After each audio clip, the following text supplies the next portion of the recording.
ಹೋಗ್ಬೇಡ. No no no ಭಾಗವತ್ರೆ ಭಾಗವತ್ರೆ ಭಾಗವತ್ರೆ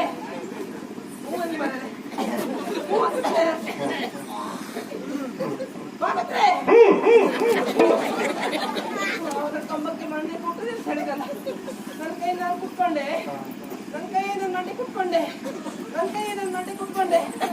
Babanna ಮೈ ಮುಟ್ಟಿ ಮಾತಾಡ್ಸ್ಬೇಡಿ, ಅದು ನಂದು. ಮನೆ ಬಂತ ನೋಡಿ, ಮನೆ ಬಂತ ನೋಡಿ. ಇಲ್ಲ ಮಾರಿ ಕೇಳ್ತೇನೆ ಇನ್ನು ಮಾತ್ರ ಬಿಡ್ಲಿಕ್ಕಿಲ್ಲ ಭಾಗವತ್ರೆ. ಹೋಗಿ